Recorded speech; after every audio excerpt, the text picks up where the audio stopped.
You are holding a skull. It is 8,000 years old. The bone is warm, not from life, but from fire.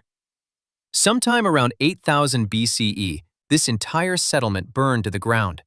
The walls collapsed inward, the mud bricks fused into solid mass, and the skull you are holding was baked solid, like pottery, inside a building that no one escaped. It is cracked along the temple.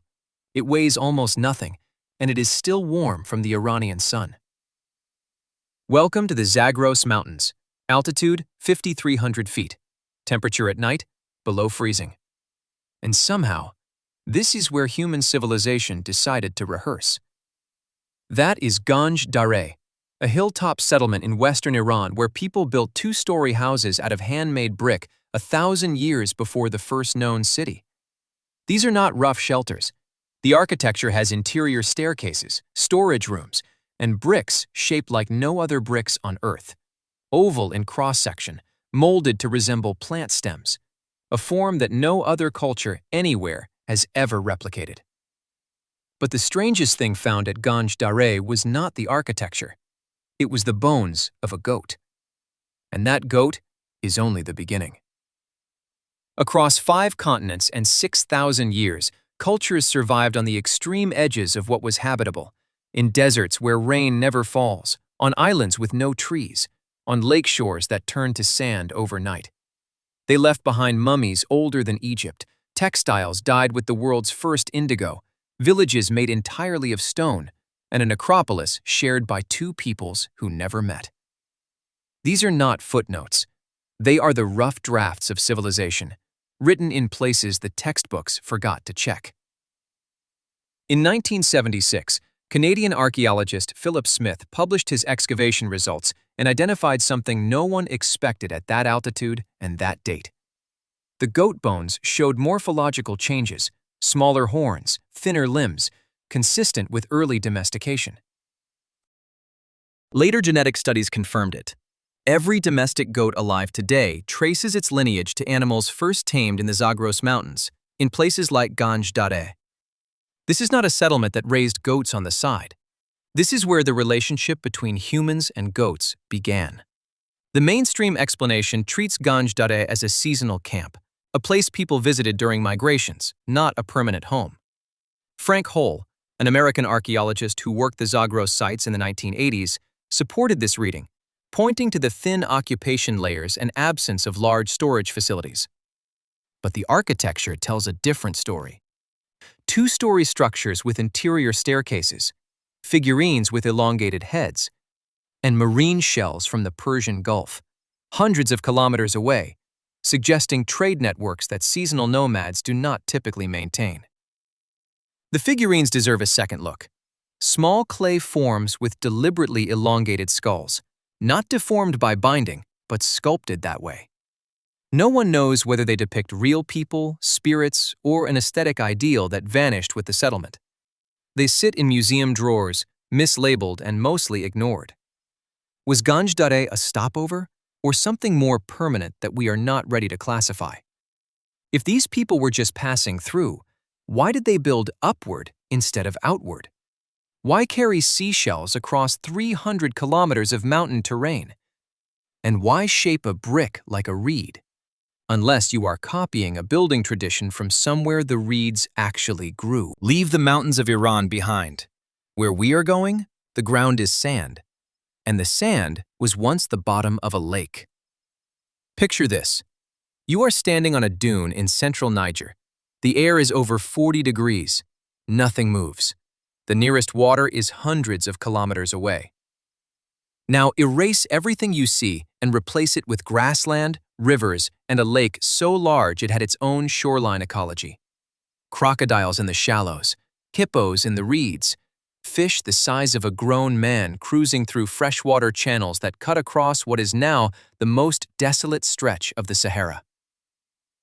The Sahara was not always a desert. Between roughly 8,000 and 5,000 BCE, a period called the African Humid Period turned North Africa green.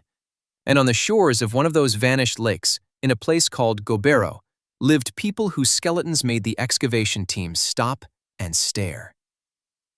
The Kiphian culture occupied Gobero from roughly 7,700 to 6,200 BCE.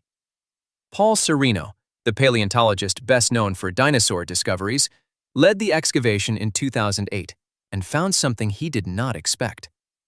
The Kiphian were enormous.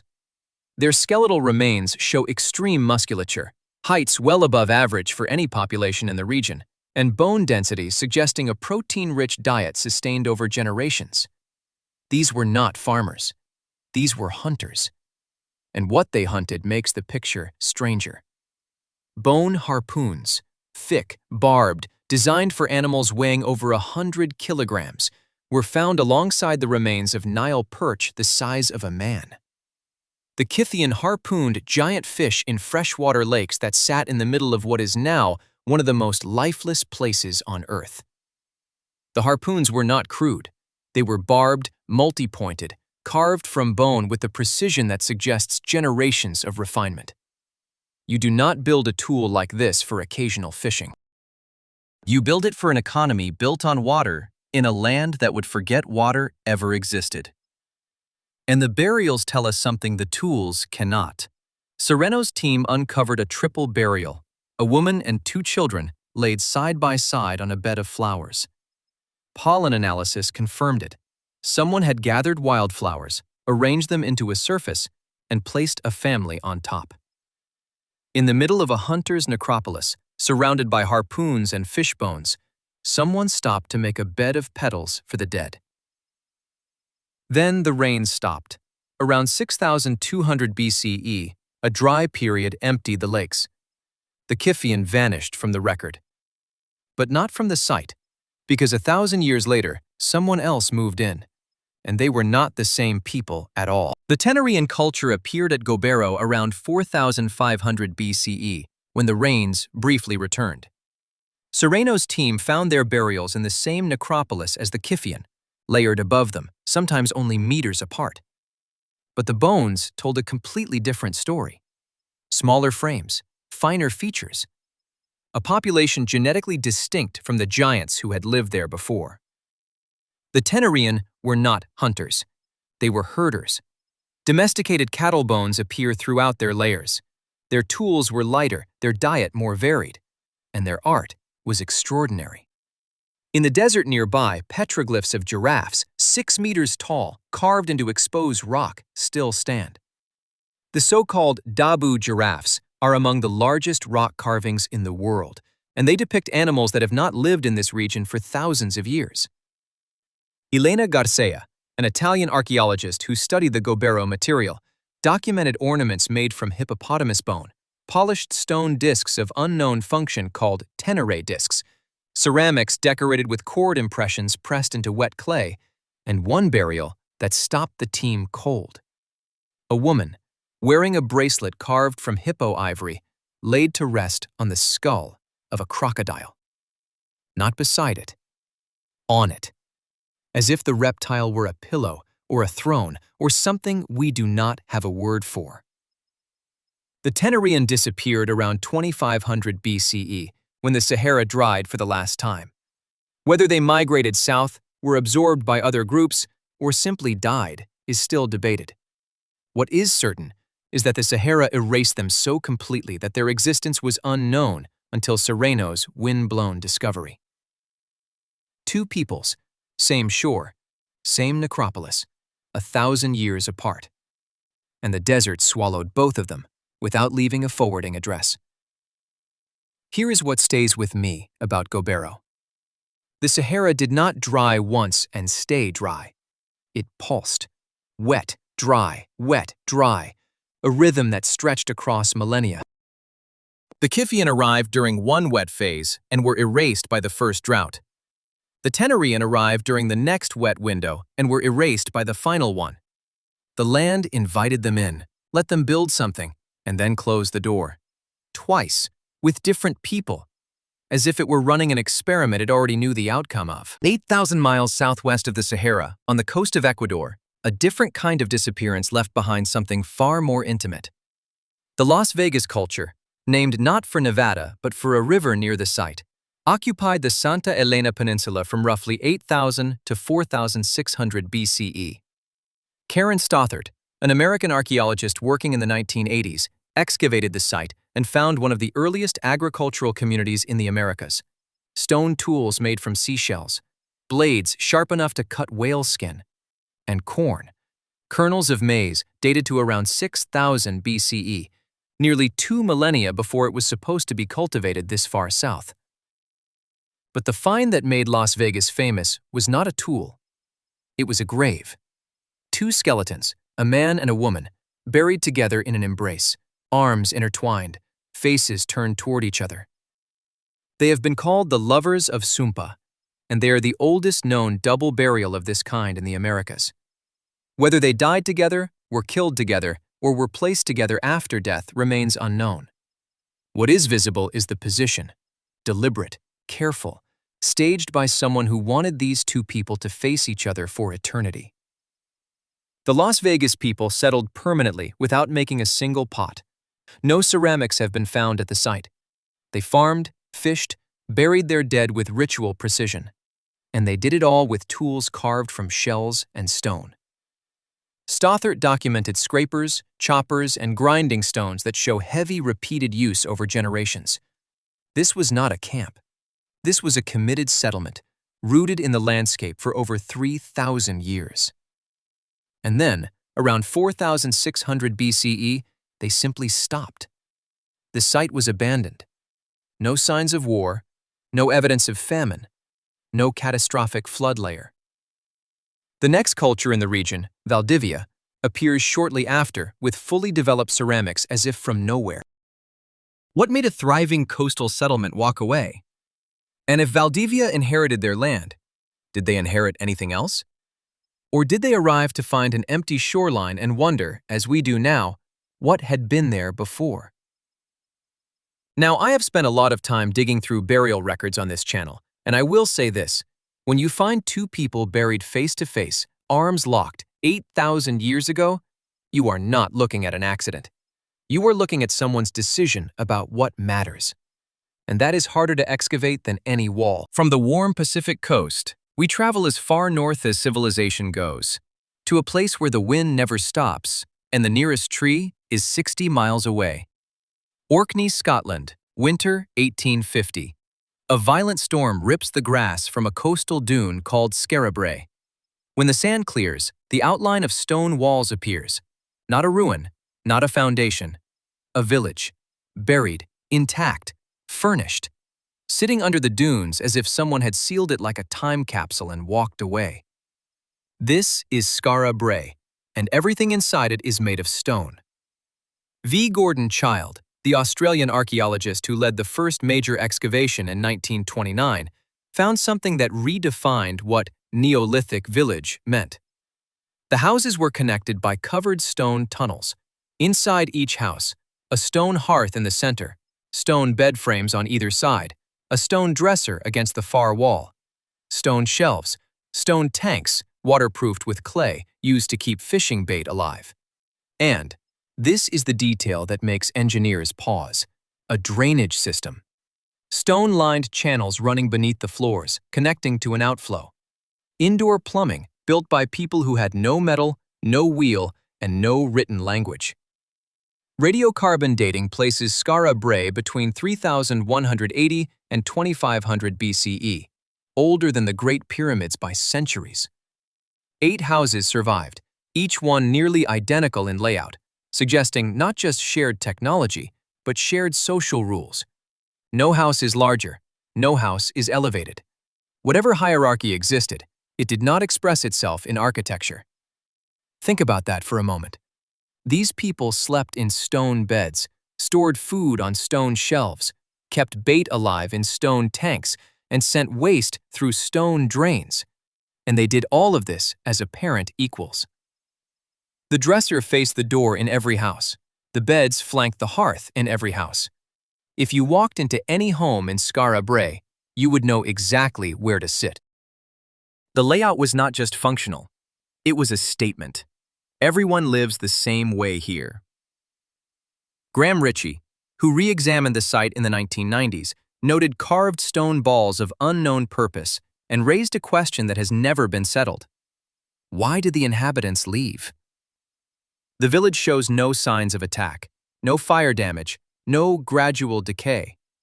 But in the passageways, Child found a string of beads, as if someone had dropped a necklace while running. One theory suggests a catastrophic storm, possibly a tsunami, drove the inhabitants out in a single event.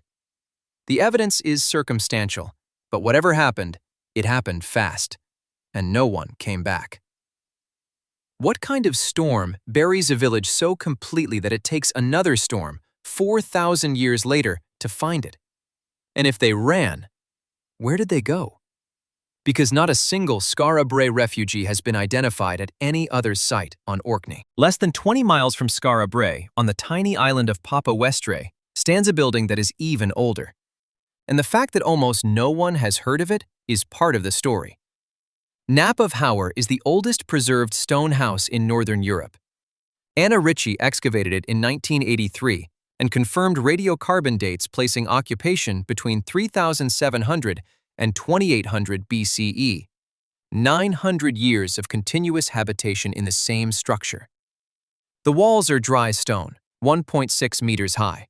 2 rooms, one for living, one for storage. Whale bones in the refuse heap. Barley cultivation in soil drenched with Atlantic salt spray. No tunnels, no drainage, no carved stone balls. Just 2 rooms, a hearth, and 9 centuries of someone refusing to leave. The pottery found here, called unstanware, is distinctive enough to mark Knap of Howard as part of a wider Orkney network. Yet the house itself shows no expansion, no remodeling, no ambition beyond survival. It is a monument to stubbornness. The question Knap of Howard poses is deceptively simple. How do you heat a stone house on a treeless island? No charcoal deposits have been found in sufficient quantities. Driftwood is unpredictable. Peat would work, but the peat evidence is thin. For 900 years, someone solved a heating problem that modern archaeologists cannot fully reconstruct. And they did it without complaint, because they never moved. From the bare rock of Orkney, we go to a place where the rock itself was the prize. The Caucasus Mountains, between the Black and Caspian Seas, around 5,000 BCE. A culture that has no famous name and no museum wing, but left behind walls 4 meters thick and weapons made from volcanic glass.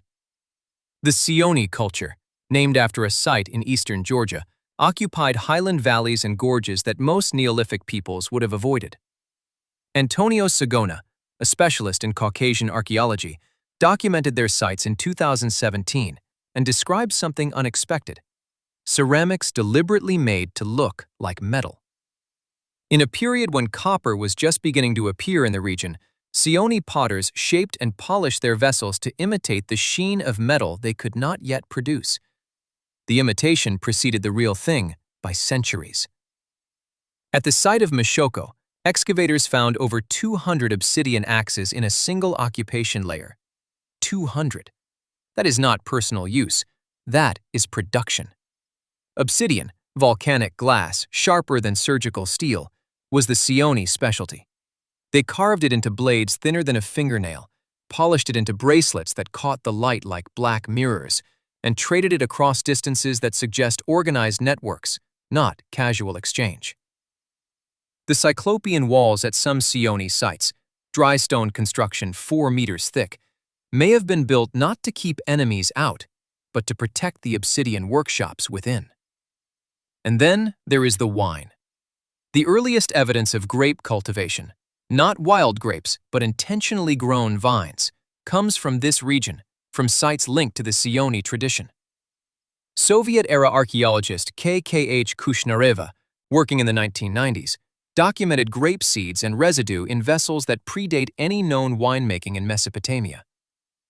The Sioni built Cyclopean walls.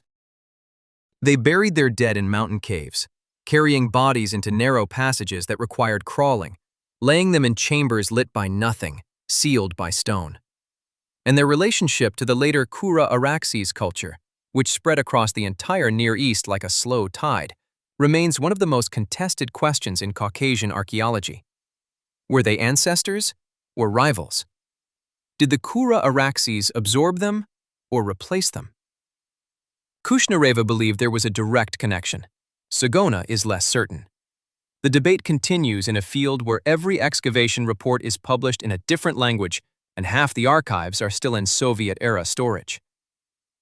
And here is a thought I keep circling back to. A people who made fake copper before real copper existed, who grew grapes before anyone else thought to, who polished volcanic glass into jewelry while their neighbors were still chipping flint. That is not imitation. That is anticipation, as if they knew what was coming and started rehearsing early. From mountains where obsidian was currency, we returned to the coast, but a different coast, a different ocean, and a mound made of something no one expected. Huaca Prieta sits on the northern coast of Peru. It looks, from a distance, like a low hill. It is not a hill, it is a mound, 30 meters tall, built over thousands of years from layers of ash, food refuse, and human bone. Junius Bird first excavated it in 1948. Tom Dillahay returned in 2017 with modern dating techniques and pushed the timeline back to 12,000 BCE, making Huaca Prieta one of the longest continuously used sites in the Americas. But the mound is not the discovery. The textiles are. Fragments of woven fabric found deep inside the mound contain indigo dye, the oldest known use of indigo in the world. Cotton thread, twisted and colored blue, woven not on a loom, but by hand, finger by finger. The technique is called twining. Each weft thread is manually twisted around warp threads in a process so slow that a single piece the size of your palm could take days. And yet the images woven into these fragments are not simple patterns. Condors with outstretched wings, serpents with open jaws, crabs, double-headed snakes. Designs that would later appear, thousands of years later, in the monumental stone art of Chavin, as if Huaca Prieta was a whisper that became a shout. The people of Huaca Prieta fished with nets but had no hooks. They decorated gourds with pyrography, burning images into the shell, in patterns that anticipate traditions 3 millennia in their future. They grew corn thousands of years before its mass adoption in the region, and they never made a single ceramic vessel. The debate that will not die. Was Huaca Prieta a temple or a garbage dump? The structure of the mound suggests intentional layering, ritual deposits, not random refuse. But the contents are domestic: food waste, broken tools, ash. Dillahay argues for ritual significance. Others see a midden that grew sacred over time, the way a family plot becomes hallowed ground simply by accumulation. Either way, a civilization that could weave condors into cloth by hand, dye fabric with the world's first indigo, and carve prophetic images into gourds, all without a potter's wheel, a loom, or a single fired pot, demands a different definition of primitive. When we say a culture lacked technology, what we usually mean is that they lacked our technology. The people of Huaca Prieta had theirs, and they embedded it in fiber, not in stone. Which is why it took us 12,000 years to find it. And now we go to the driest desert on Earth, where the dead did not stay buried, because they were never meant to. The Chinchorro culture lived along the coast of the Atacama Desert in what is now northern Chile, from roughly 7,000 to 1,500 BCE. They are not famous. They should be, because the Chinchorro created the oldest known mummies in human history, 2,000 years before the first Egyptian mummification. And they did it in a way that no other culture on Earth has replicated. Bernardo Arriaza, a Chilean bioanthropologist who has studied Chinchorro remains since the 1990s, described the technique of black mummies in detail that is hard to forget. The body was completely disassembled, skin removed, organs extracted. The skeleton was cleaned, and the long bones were reinforced with wooden sticks tied with reed cord. The body was then reassembled, packed with ash and plant fiber, and the skin was reattached and painted with manganese, a black mineral pigment. The face was covered with a clay mask. And the finished mummy was not sealed in a tomb. It was kept, displayed in the home, carried from place to place.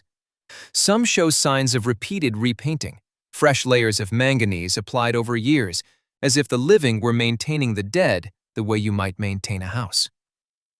The dead were not separated from the living. They sat among them. They traveled with them. For the Chinchorro, death was not a departure. It was a change of texture. This is confirmed by multiple excavations and UNESCO reports published in 2021, when the Chinchorro mummy sites received World Heritage status. And here is what separates Chinchorro from every other mummification tradition. They mummified everyone: men, women, children, and unborn fetuses. There is no evidence of selective preservation based on rank, wealth, or status.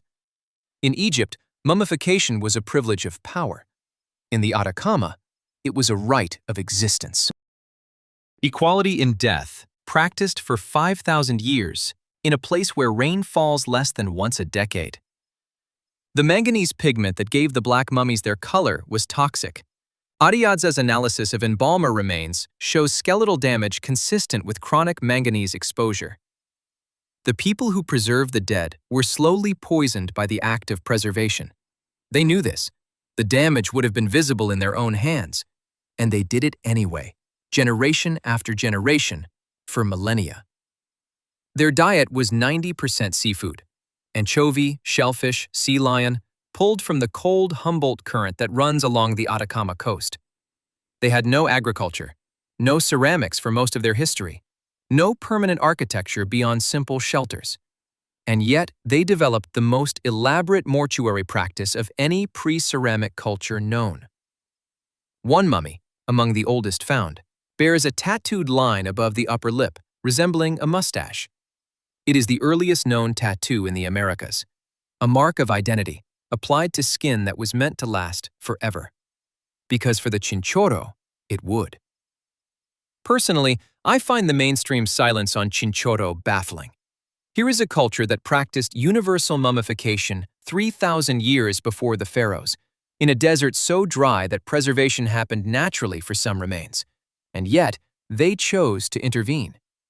They took apart and rebuilt the dead, not for kings, but for everyone. That is not a funerary practice. That is a philosophy. And the fact that it arose among fisher folk with no writing, no metal, and no cities tells me that complexity does not require what we think it requires. The question that haunts this site: if the Chinchorro originated in Amazonia, as some genetic evidence tentatively suggests, what did they bring with them across the Andes? Did the cult of the dead travel across the Andes? Or did the desert itself teach them that nothing should be allowed to disappear? We began on a burned hilltop in Iran, where someone shaped a brick like a reed and tamed the first goat. We end on an island in the Mediterranean, where someone built a wall to keep the world out, and then vanished behind it. Kirokitia sits on a hillside in southern Cyprus, overlooking a river valley. It was occupied from roughly 7,000 to 4,000 BCE, 3,000 years of continuous habitation. UNESCO listed it in 1998. Alain Lebrun, a French archaeologist, excavated the site beginning in 1984 and found a settlement unlike anything else in the Neolithic Near East. Every building is round, not rectangular, not oval, circular.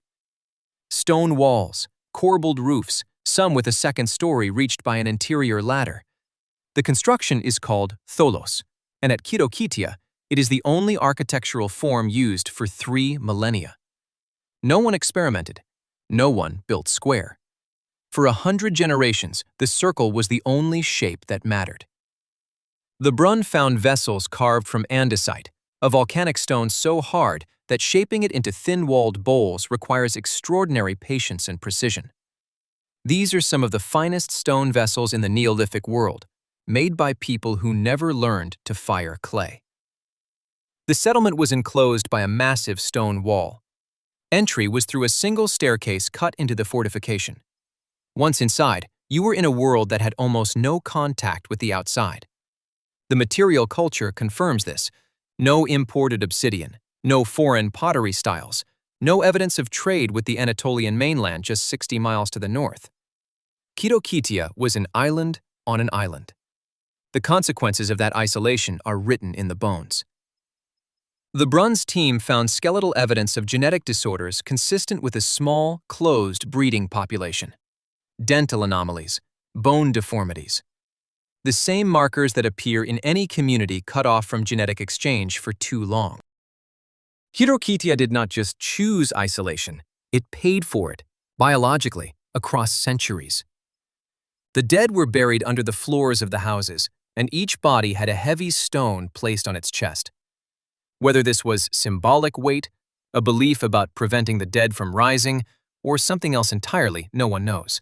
But every burial follows the same pattern. Stone on chest, body curled. Under the floor where the living slept above. Imagine the arithmetic of that arrangement across 3,000 years, generation after generation, sleeping on top of their ancestors, adding new bodies to the foundation of their homes, until the houses themselves became monuments to everyone who had lived and died in that same circle of stone.